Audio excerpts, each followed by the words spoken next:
નમસ્કાર, જય શ્રી કૃષ્ણ। હિન્દુ ધર્મમાં એવી માન્યતા છે કે આ દુનિયાનો સૌથી જૂનો ધર્મ હિન્દુ સનાતન ધર્મ છે।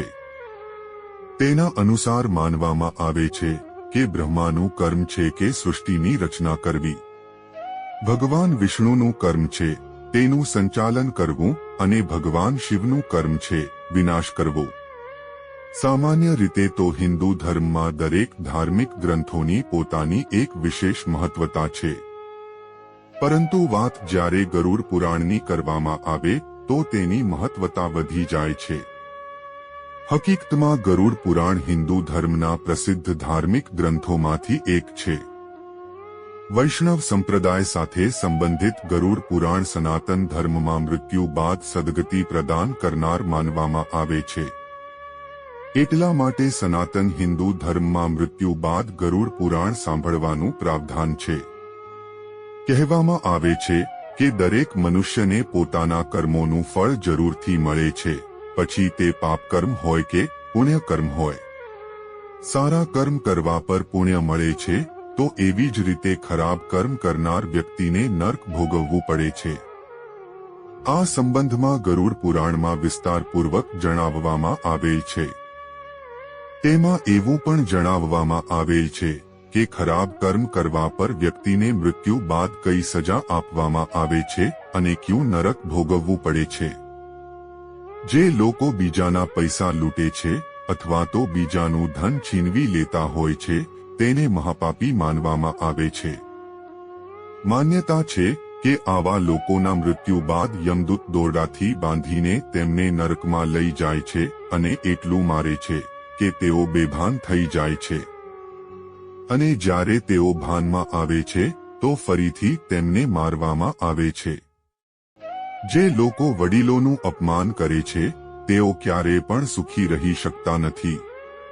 તેમને પોતાના કર્મોની સજા આ જન્મમાં જ મળી જાય છે, વળી મૃત્યુ બાદ પણ તેમણે નરક ભોગવવું પડે છે।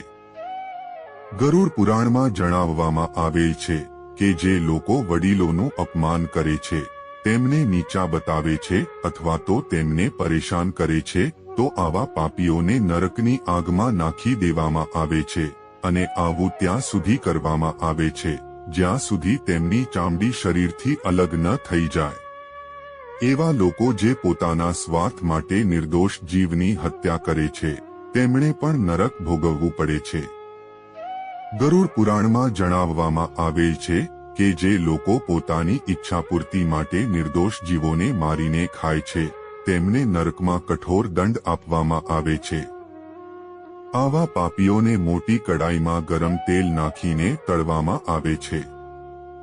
એવું કહેવામાં આવે છે કે એવા પતિ પત્ની જે એકબીજા સાથે ફક્ત ત્યાં સુધી જ સાથે રહે છે જ્યાં સુધી એકબીજાની જરૂરિયાત હોય, અથવા તો ત્યાં સુધી જ એકબીજાની સાથે રહે છે જ્યાં સુધી તેઓ એકબીજાના પૈસાનો ઉપયોગ કરી શકે।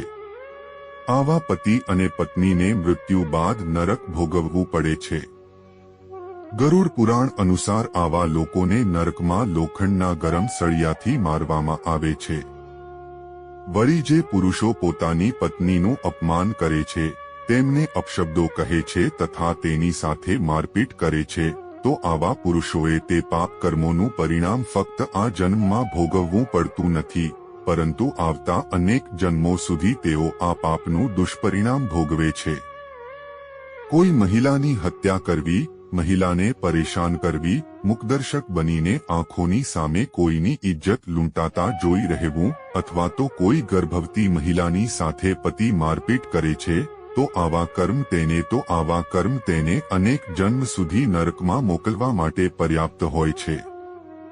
કોઈના વિશ્વાસને દગો આપવો અને કોઈને મારવા માટે હથિયારના રૂપમાં ઝેરનો ઉપયોગ કરવો પણ ઘોર પાપ છે અને તેનો સીધો રસ્તો નરકમાં જાય છે। પવિત્ર સ્થળોને ખરાબ દ્રષ્ટિથી જોવા, લોકોનું અપમાન કરવું અથવા તો તેમને અપશબ્દ કહેવા, ધર્મ, પુરાણ, વેદ વગેરેનું અપમાન કરનાર વ્યક્તિ પણ સીધો નરકમાં જાય છે। જે અસહાય અને જરૂરિયાતમંદ વ્યક્તિની મદદ કરતા નથી અને કમજોરને સજા આપે છે તથા તેમને પરેશાન કરે છે, તેઓ સીધા નરકમાં જાય છે।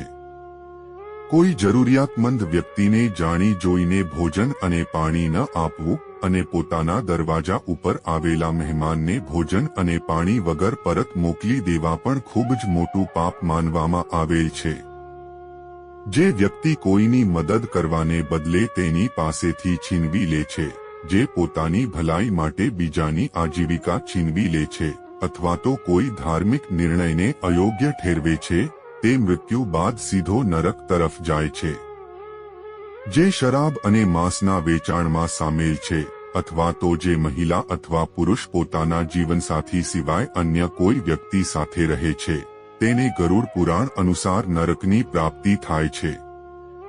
પોતાની સંતુષ્ટિ માટે જાનવરોની હત્યા કરવી સૌથી મોટું પાપ છે.